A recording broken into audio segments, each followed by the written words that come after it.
ያለው ይሄ አሁን ይሄ ምን እንደተሰጠ ማን እንደሆነ ሲጮት አንድ ቪዲዮ አላየህም? አንድ ጌም አላየህም ሲጮት ገንዘቡ ርካሽ ነው አይደል? ተመጣጣለ ማን አባል ይቃጠል። አሁን የመቶ ሚሊዮን አታስፈርምና እንገናኛለን። አይኔ በላችሁ። ሂር ዊ ጎ ማንቸስተር ዩናይትድ እየገረፈች ቦንዳ ገዛች። ሂር ዊ ጎ ሳንቶስ ወደ ማንቸስተር ዩናይትድ በ50 ሚሊዮን ፓውንድ ሂር ዊ ጎ ተብሏል ማለት ነው። ቦንዳ ይመቻችሁም አልነበር እንዴ? እኛ በቦንዳ ዋንጫ ስንበላይተሽ አንቺም ቦንዳ መሰብሰቡ ያዋጣኛል ማለትሽ ነው።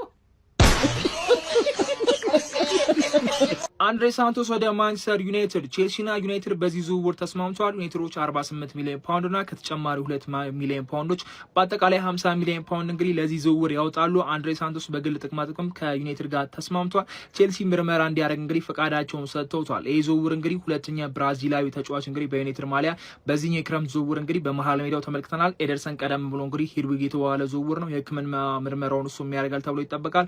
ሌላኛውም እንግዲህ ሳንቶስ ነውና ይህ ዝውውር አሪፍ ነው መጥፎ ነው እሱን ስንመለከተው ነው ምን ፈርደው። ምክንያቱም ሴኒ ላመንስ ባለፈው ብዙ ግምት ሳይሰጠው የክለባችን ምርጥ በረኛ ሆኗልና ይሄኛውም የመሃል ሜዳ ስፍራ ላይ አሪፍ ይሆናል ብዬ ተስፋ አደርጋለሁ። ምን ታስባላችሁ? አንድሬ ሳንቶስ ወደ ዩናይትድ ሂር ዊ ጎ። ይሄ አዲሱ አካውንቴ ነው። ፎሎ እያደረጋችሁ ቤተሰብ ሆናችሁ እንዳረሱ።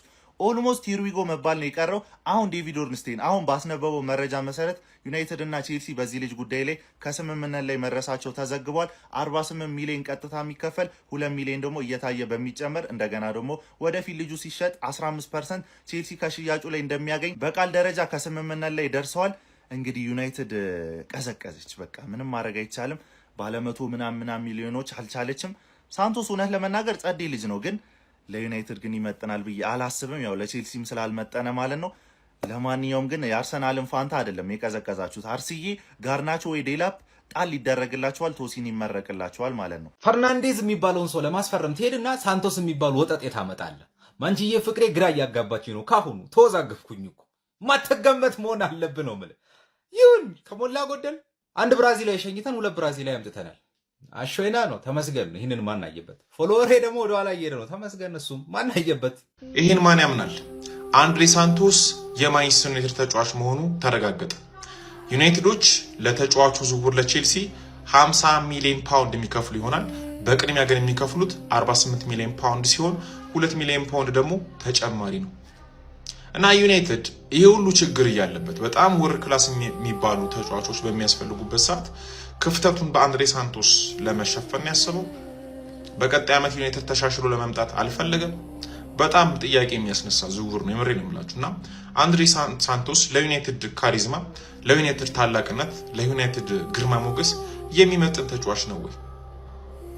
መልሱን ኮሜንት ላይ አስቀምጡልኝ። ለማንኛውም አንድሬ ሳንቶስ የዩናይትድ ተጫዋች መሆኑ ተረጋግጧል። ሂር ዊ ጎ። ክለባችን ማንቸስተር ዩናይትድ የቼልሲውን አማካኝ አንድሬ ሳንቶስን ለማስፈረም ከቼልሲ ጋር ሙሉ ለሙሉ ስምምነት ላይ ደርሰዋል። ምን ሐሳብ አላችሁ በካዝሜሮ ቦታ አንድሬ ሳንቶስ? ሐሳባችሁን ኮሜንት ላይ አስቀምጡልኝ። ቀጣይ ዓመት ዋንጫው የኛ ነው። እሺ ጀማው፣ እንግዲህ ክለባችን ያለበትን የዲፌንሲቭ ሚድፊልደር ችግር ለመቅረፍ የ22 ዓመቱን ብራዚላዊ አንድሬ ሳንቶስ ከቼልሲ በ50 ሚሊዮን ፓውንድ እየተፍተፍ እያለ ወር ደግሞ ከአግሪመንት እንደደረሱ ዴቪድ ኦርንስቴን በኢንስታግራም ፔጁ ገልጿል። እንግዲህ የተጫዋች በጣም ፒስ የሆነ ተጫዋች ነው።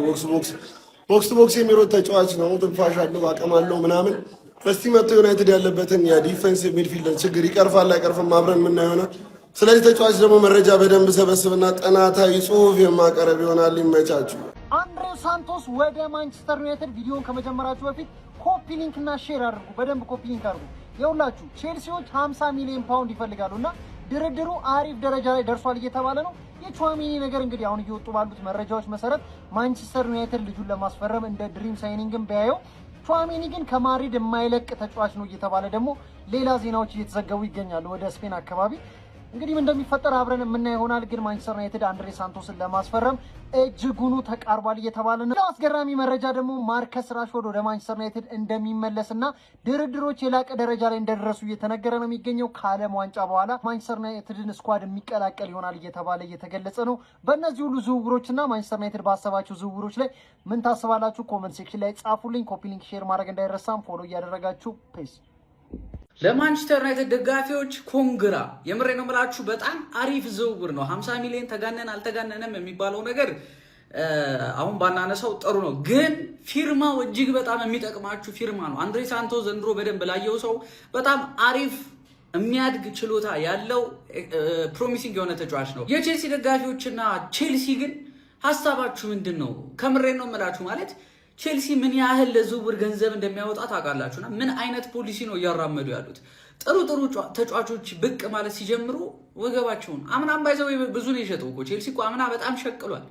መግዛት ብቻ አይደል ሸጧልም። ዘንድሮም ይኸው አንድሬ ሳንቶስ አሪፍ የሚባል ልጅ ሸጠው። እንዴት ነው ነገሩ? ለማንኛውም ማንቸስተር ዩናይትድ አንድሬ ሳንቶስን ከቼልሲ በ50 ሚሊዮን ፓኬጅ እንግዲህ አስፈርሞታል። አሁን ምርመራ እንዲያደርግ ሜዲካል እንዲያደርግ ቼልሲ ፍቃድ ሰጥቷል ማለት ነው። ማን ዩናይትድ ሁለተኛ ፈራሚያቸውን እንግዲህ ያገኙ ይመስላሉ።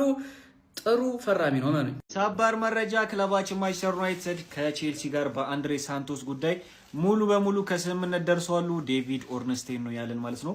ክለባችን ለተጫዋቹ 48+2 ሚሊዮን አካባቢ አቅርበዋሉ። ተጫዋቹም እንግዲህ የሕክምና ምርመራ እንዲያደርግ ቼልሲ ፍቃድ ሰጥቶታል። የተጫዋቹ ዝውውር ከ10 ስንት ሰጡታላችሁ? ሀሳባችሁን ኮሜንት ላይ ያስቀምጡልኝ። ሰበር ዜና ለማንቸስተር ዩናይትድ ደጋፊዎች አንድሬ ሳንቶስን ከቼልሲ ለማስፈረም ማንቸስተር ዩናይትዶች ሙሉ ለሙሉ ተስማምተዋል። ዝውውሩም ሂር ዊ ጎ ተብሏል። ማንቸስተር ዩናይትዶችም ተጫዋቹን በአጠቃላይ በ50 ሚሊዮን ፓውንድ የግላቸው ማድረግ እንደቻሉ የዴቪድ ኦርንስቲን መረጃ አሳይቷል። ተጫዋቹን በግሉ ከማንቸስተር ዩናይትድ ጋር ከስምምነት እንደደረሰና ሜዲካልም እንዲያደርግ ከቼልሲ ፈቃድ እንደተሰጠው ዴቪድ ኦርንስቲን ጨምሮ ዘግቧል። ተጫዋቹም እንግዲህ በቅርቡ ኮንትራቱን የሚፈርም ይሆናል። ማንቸስተር ዩናይትድም የክረምት የዝውውር መስኮት ሁለተኛ ፈራሚያቸውን ያገኙ ይመስላል። የማንቸስተር ዩናይትድ ደጋፊዎች በዚህ ዝውውር ላይ ምን ትላላችሁ? ሀሳባችሁን ኮሜንት ሴክሽን ላይ አስቀምጡ። ማን ዩናይትዳውያን ለማንኛውም አንድሬ ሳንቶስ የዩናይትድ ተጫዋች ይሆናል። አሁን ዴቪድ ኦርንስታይን ይዞት በወጣው መረጃ መሰረት በ48 ሚሊዮን ፓውንድ ዩናይትድ ከቼልሲ አንድሬ ሳንቶስን ለማስፈረም ተስማምቷል። 2 ሚሊዮን ፓውንድ እንዲሁ በቀላሉ ሊፈጸሙ የሚችሉ አድ ኦንሶች አሉት። ፕላስ ደግሞ ከወደፊቱ ሴል ኦን ክሎዝ ወይም ማን ዩናይትድ ይሄን ተጫዋች ከሸጠው 10% የቼልሲ ይሆናል ማለት ነው። ለማንኛውም ስለዚህ ዝውውር ምን ትላላችሁ? አሁን ቼልሲ ወንድሙ ዩናይትድ ላይ ጨክኖበት ይሆን ወይስ ይሳካለታል አንድሬ ሳንቶስ? ሀሳባችሁን ኮሜንት ሴክሽን ላይ ይመቻችሁ። ሰበር መረጃ፣ አንድሬ ሳንቶስ ወደ ማንቸስተር ዩናይትድ ሂር ዊ ጎ። የ22 ዓመቱ ብራዚላዊ አማካኝ አንድሬ ሳንቶስ 50 ሚሊዮን ፓውንድ አጠቃላይ ዝውውር ዋጋ ከቼልሲ ማንቸስተር ዩናይትድን ለመቀላቀል ተስማምቷል። ቼልሲም ከተጫዋቹ የወደፊት ሽያጭ 10% ያገኛሉ። ማንቸስተር ዩናይትድ በክረምቱ ሁለተኛ አማካኛቸውን አግኝተዋል። ቀደም ሲል ኤደርሰን ዦዜ ዶስ ሳንቶስ ሎሬንሶ ዳ ሲልቫን ማስፈረማቸው ይታወሳል። አሁን ደግሞ አንድሬ ሳንቶስን የግላቸው አድርገዋል። ስለዚህ ዝውውር ምን ትላላችሁ? ሀሳባችሁን ኮሜንት ላይ ያካፍሉኝ። የፕላስ ምልክቷን እየነካችሁ ፎሎ ማድረግ እንዳትረሱ።